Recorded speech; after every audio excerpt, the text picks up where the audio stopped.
நம்ம ரொம்ப ரொம்ப நெடுங்காலமாக நம்மளுடைய பாட்டாளி மக்கள் அன்றாடம் பயன்படுத்தி வந்த ஒரு தானியம். இன்றைய நவீன அறிவியல் அதுல செய்ததற்கு ஆராய்ச்சிகளை எல்லாம் வச்சு பார்த்தோம்னா எந்த அளவுக்கு மிகச்சிறப்பான ஒரு தானியம் கம்புன்னு தெரிய வருது. இதை நான் பெண்களுக்கு மிகச்சிறப்பாக சொன்னாலும் ஆண்களும் தினசரி சாப்பிடக்கூடிய அளவிலான உணவு. அதனால நிறைய பேர் நினைச்சுக்க வேண்டாம் இது பெண்களுக்கு மட்டும்தான் சாப்பிடுற பிரத்யோகமான உணவு. அப்படி இல்லை, பெண்களுக்கு கூடுதல் பயனை தரக்கூடியது.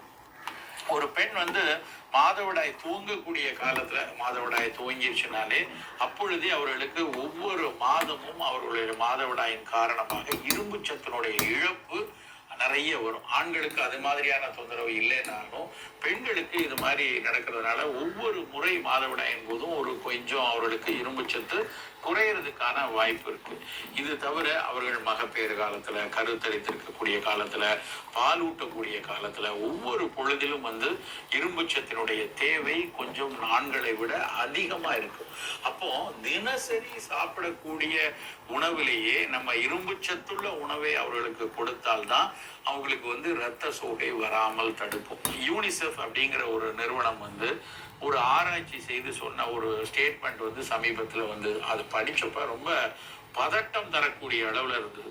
இந்தியாவில் இருக்கக்கூடிய பெண்கள்ல 75% பெண்கள் சரியான அளவுல இரும்பு சத்து இல்லை, அவர்களுக்கு இரத்த சோகை இருக்கிறது, அனீமியா இருக்கிறதுன்னு ஒரு அறிக்கை சொல்றாங்க.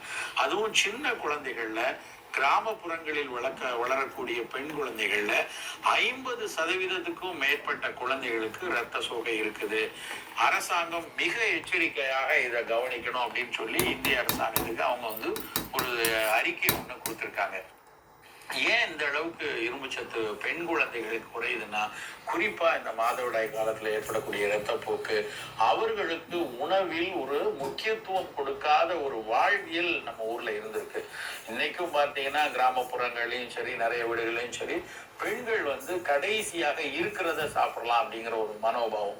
வீட்டில் உள்ளவங்களுக்கு எல்லாம் செஞ்சு போடுவாங்க, சமைத்து கொடுத்துட்டு கடைசியாக மீந்து இருக்கக்கூடிய காய்கறி, மீந்து இருக்கக்கூடிய சோறை மட்டும் தான் சாப்பிட்டுக்கலாம் அப்படிங்கிற ஒரு மனோபாவம் ரொம்ப நாளாக நம்மளோட இருந்துட்டு இருக்கு. அதுக்கு பல சமூக காரணங்கள் அடிப்படையாக இருந்திருக்கு. அந்த ஒரு காரணம் தான் பெண்களை எப்பொழுதும் கொஞ்சம் உடல் நலத்துல இந்த இரத்த சோகை அளவுல ரொம்ப குறைவாக வைத்திருக்கிறது. நம்ம மீண்டும் அதே மாதிரி ஒரு சிக்கலுக்குள் அவர்களை ஆளாக்க கூடாது. அந்த குழந்தைகளுக்கு ஆரம்பத்திலிருந்தே நல்ல ஊட்ட உணவை கொடுக்கணும். அப்படி வகையில ஒரு சிறப்பான ஒரு தானியம் கம்பு.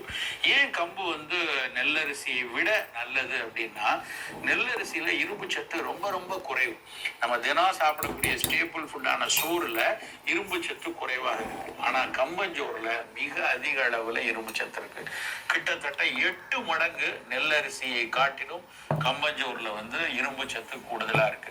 அப்போ நம்ம சாதாரணமா தினம் ஒரு குழம்பு சாதமோ, தயிர் சாதமோ, இல்ல மோர், ஏதோ ஒரு ஊன்சோறோ, இல்ல புலால் பிரியாணி எது சாப்பிட்டாலும் அதுல அவர்கள் சாதாரணமாக நெல்லரிசிக்கு பதிலாக கம்பரிசியை பயன்படுத்தி பழக்கிட்டோம் அப்படின்னா ஆட்டோமேட்டிக்கா தினசரி கொஞ்சம் இரும்பு சத்து உள்ள போய்கிட்டே இருக்கும்.